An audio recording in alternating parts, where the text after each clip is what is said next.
Today to the Liberty Report. Dr. Paul is traveling today, so I'll be your host. My name is Chris Rossini, and this week we'll be covering the Federal Reserve, which is a topic that Dr. Paul and I often cover because it's so critical to our lives. It's really the engine of the big government that we live under. So they had a big meeting this week, the Fed chairman, and Powell said that they're going to be keeping interest rates at 0%. So the Fed obviously is a price fixer because prices are supposed to go up and down with supply and demand. Price fixing distorts the economy. It creates bubbles which have to turn into a bust. But people have long believed that this is necessary, that central planning is a necessary part of the American lifestyle, which anybody that knows their American history knows that that's just not true. That's, if you're free and you have free markets and you don't have a central planner that tries to fix prices and on top of that counterfeits money in an effort to maneuver the world, in this case, like it's some kind of Sim City or chessboard. It's doomed to fail. But we're in the middle of it. We've been in the middle of it for over 100 years now. So we're going to deal with what we have in front of us as it is. I have a few quotes that I picked up from what Powell said this week. He started off by saying, quote, "I guess I would say the recovery is continuing." We would say, no, it's not. There is no recovery.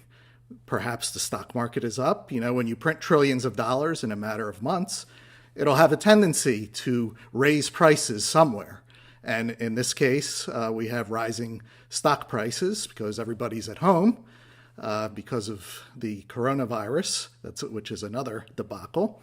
So the stock market is up. Yeah, that's true.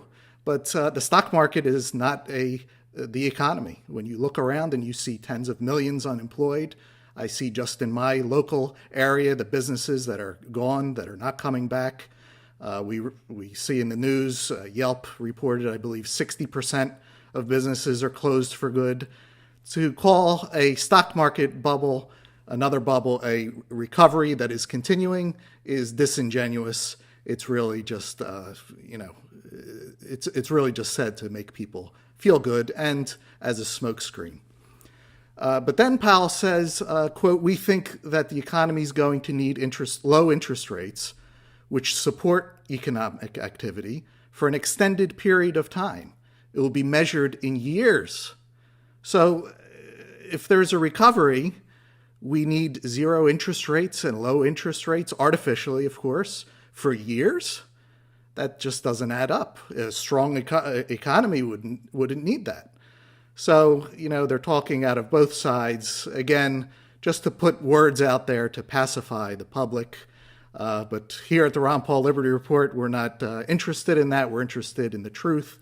So we're going to keep attacking these, these nonsensical things that the central planners say.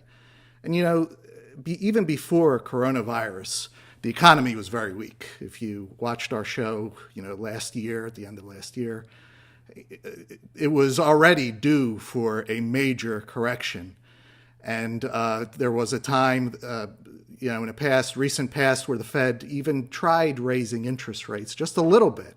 And they got to a measly 2%, and everything started falling apart. That just shows how fragile and weak everything is. And if you look around the world, you have the European Central Bank that has had negative interest rates. You have England that is talking about zero rates and negative rates. Japan talking about negative rates. This is a worldwide, calamity, worldwide weakness. That to think that everybody has to go down to zero rates to prop this up shows how weak it is, not how strong it is. So that's the situation there. And it's from a lot of years, 100 years in our case. Bank of England was around a couple of hundred years before us. This is a long time of messing with prices, with interest rates, with counterfeiting money. It's a big edifice that has been built up. And, they've, as with all central planning, you ultimately paint yourself into a corner. You ultimately get to a point where it's checkmate, where no matter what you do, it's the wrong move. Where no matter what you do, a collapse happens. And, we're approaching that, and it looks that way.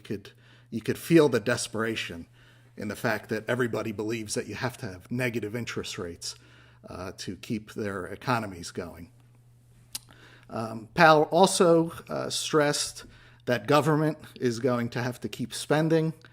We in America have the biggest debt in the world. We're closing in on $27 trillion that the government owes. It's insane. Nobody could wrap their heads around that kind of number. And everybody knows it. But as long as they can keep kicking the can down the road, they're going to keep doing it. And government spending is a net negative. It misallocates resources in the economy. It suffocates real entrepreneurs who have to survey the economy and all the resources that they're going to put together to satisfy real desires from customers. When government spends money, there is no profit and loss. It's all political. That's how money is spent. Votes. What'll make me look good? What'll the voters vote me in again for? So government, it's a political entity. It should never be involved in allocating resources in the economy. But again, it is in modern times, so we have to deal with it. But when government pays someone to dig a ditch and another person to fill it in, yeah, they both did a job, but no wealth was created. Nobody wanted that. No consumer says, yes, I will pay you for that, for something in return. It's busy work, and government is the master of that. They have millions and millions of employees because you will get paid. But, as far as satisfying all of our wants and needs out here, it's a net negative to us. So it further erodes our standard of living when you have increases in government spending. And we've seen, especially under the Trump administration, and not just him, but before him, with Republicans, with Bushes and Reagan, they're big spenders. They use rhetoric to get into office that they're for limited government, but that's just to get your vote. Nobody in Washington is for limited government, not even close. There's maybe 2 people in my mind that I know that are for limited government, but out of everybody that's there, it's virtually nothing. So it's government expanding as it has under the Trump administration and everybody before him is eroding our standard of living on top of what the Fed does, on top of what the governors and the mayors and the cities have done this year. They've really gotten their pound of flesh out of the American people this year. It's really horrible. Here's another quote that I grabbed from Powell, and this one's almost comical. He says, quote, "There's actually enormous economic gains to be had nationwide from people wearing masks and keeping their distance." I mean, what are people supposed to make out? This is the chairman of the Federal Reserve talking about enormous economic gains from wearing a mask. That's pretty bad. But it's par for the course. He's pretty much saying what everybody else is saying. Wear your mask, wear your mask. Anybody that watches the Ron Paul Liberty Report, Daniel McAdams and Dr. Paul have shown that the mask has done nothing. The lockdowns have done nothing. The virus is going to do what the virus does. And, and that's exactly what it has done. But, there's gains to be made from getting people to obey you, wear a mask, stay in your house, do this, do that. There are people that exploit that to their advantage, the authoritarian types. That's gravy for them. And that's what 2020 has been all about. And, when Powell was doing his conference, I was on Twitter looking at some financial people, and I'll tell you, they're like, this guy doesn't know what he's talking about. They don't know what they're doing. This is the worst, speaking that they've seen from a Fed chair. But you know what? Of course he doesn't know. Nobody knows. Nobody could central plan the economy. How many times has Dr. Paul said that even if he was Fed chair, his first job, he would figure out how to get rid of the Federal Reserve, not to try to play this, print money, counterfeit trillions of dollars, hand it out, try to manage what's happening over here, what's happening across the world, what's happening in the United States. It's beyond what the human mind or any group of human minds, what they could possibly achieve. But they get rich. Lots of people get rich. If you're, there's a lot of businesses that love the Fed because they're on the receiving end of crony capitalism.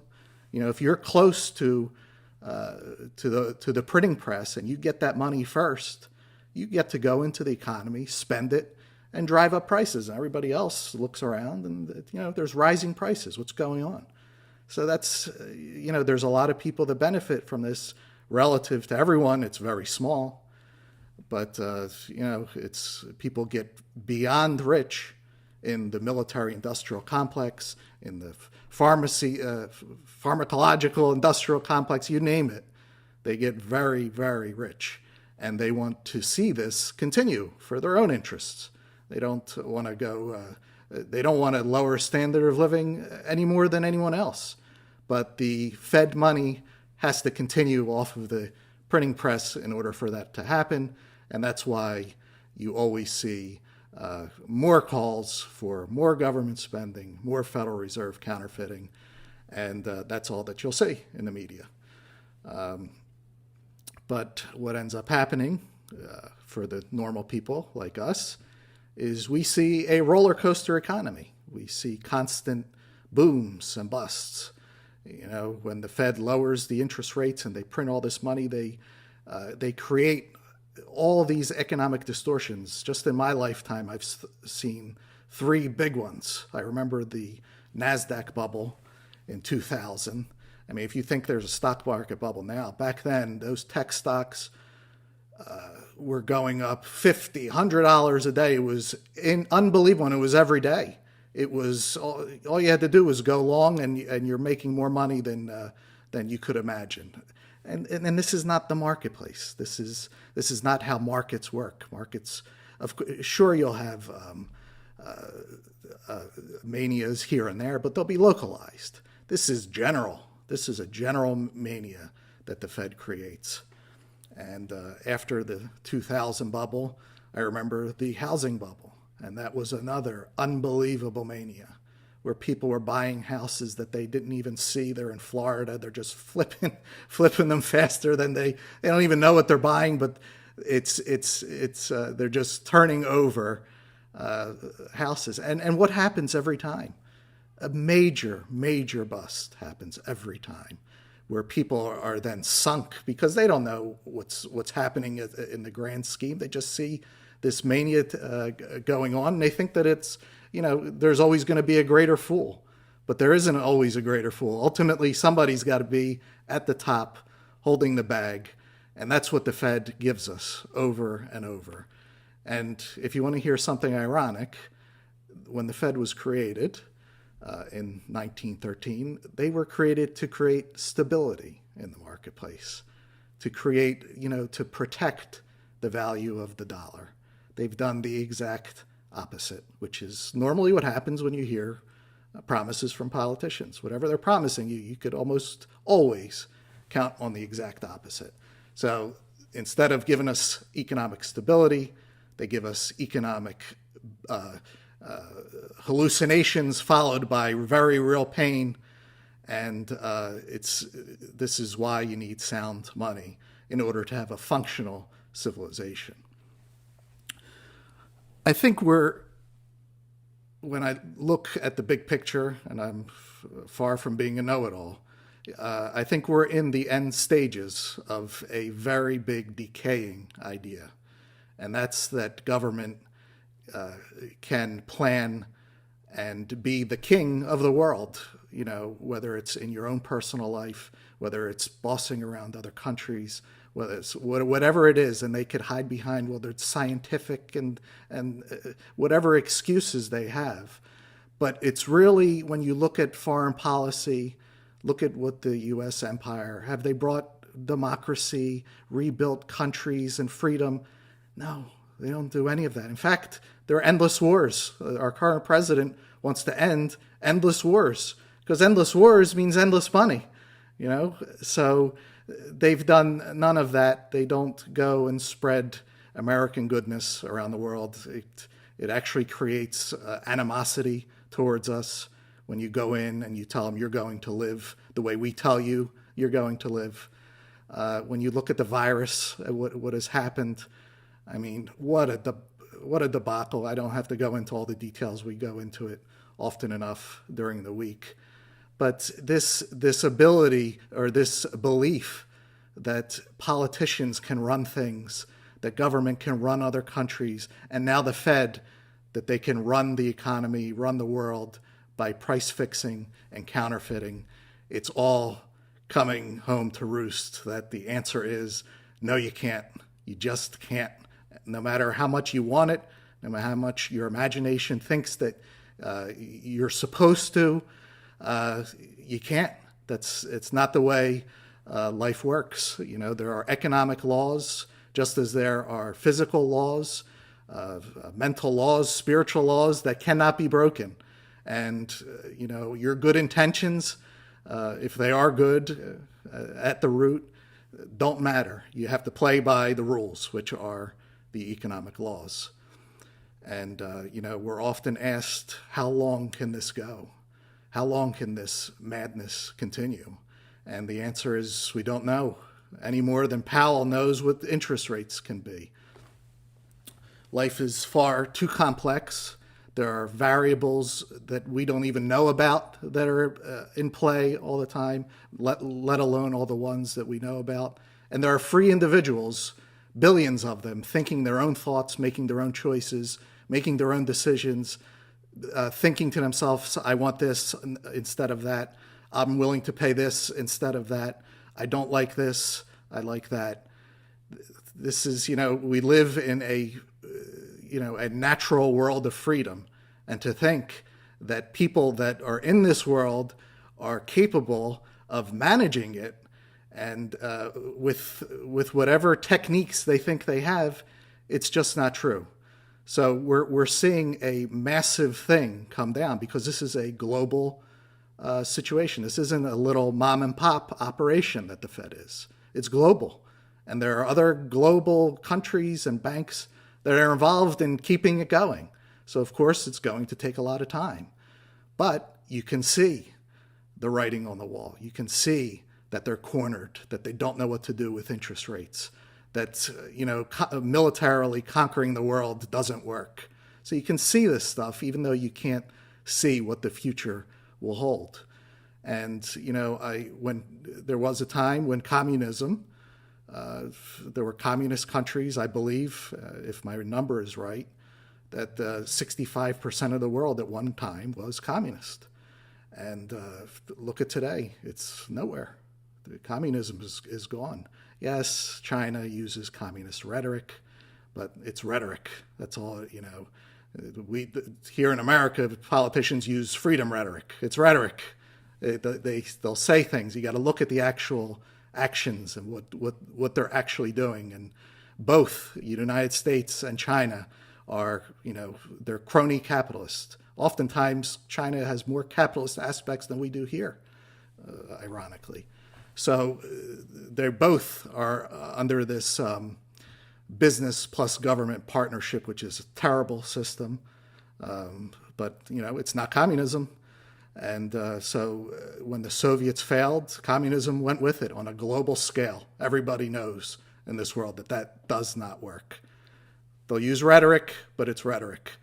I'm always reminded of a quote from Lech Walesa, what he said afterwards, after the Soviets fell. And I'd like to read it to you. He said, quote, "I had conversations with all the powerful people in the world, with presidents, with prime ministers, chancellors, and kings too. None of them believed that there was any chance of us toppling communism before the year 2000. I didn't meet a single person among those people who would believe that was possible. Not a single one in the whole world. So when you're surrounded by something ominous like communism, it was gone. Before the year 2000, well before it. Even though nobody thought it was possible. Well, today we have a central banking crony capitalist system that dominates the world. It's ominous. It's everywhere. It'll have the same exact fate that communism had. It's unworkable. And something, if it's unworkable on a minor scale, is unworkable on a grand scale. And that's what we're seeing. That's what we're in the middle of. Who knows how long it'll last? Could last well past our lifetimes. Who knows? But this is a bigger chain of events, bigger flow of history than our individual lives. But we can still see it, analyze it, and at least do the best that we can to deal with it. But when the Soviets fell, everybody around the world knows that communism is a failure. When central banking fails, whenever that happens to be, everybody, hopefully in the whole world, will know central banking is a failure. Price fixing is a failure. Counterfeiting money is a failure. So as Dr. Paul has always said, the Fed is going to self-destruct. We like to say, end the Fed, but we're not going to end the Fed. That's just not how it's going to happen. The Fed will self-destruct on its own because it will run up against all of the economic laws that every central planner runs up against. And they'll eventually have to admit that their game is up. So until that time, or whenever that time happens, we're in the business of ideas. The Ron Paul Liberty Report is interested in people understanding the ideas of liberty, freedom, voluntary interactions with one another, sound money, no central planning from above, moving people around like they're chess pieces. And we're not pawns to be moved around. We're free individuals that we have to make our own way through life. Yes, it's nice to look for help and think that people are going to help you. But if you're looking for help from politicians, you're looking in the wrong place. They're politicians. You got to know who you're dealing with. So we just hope that whenever central banking does come to its end, that enough people out there will have enough sense to think, you know what, it's time to have sound money. No counterfeiting. Nobody should have the ability to counterfeiting. It's a crime to counterfeit. Whether an individual person does it, whether a government agency does it, whether a central bank does it, counterfeiting is wrong. And I believe that it's one of the very few federal crimes that exist, I believe. So that's the direction we need to move into. And I'd like to thank everybody today for tuning in to the Liberty Report. Please come back soon.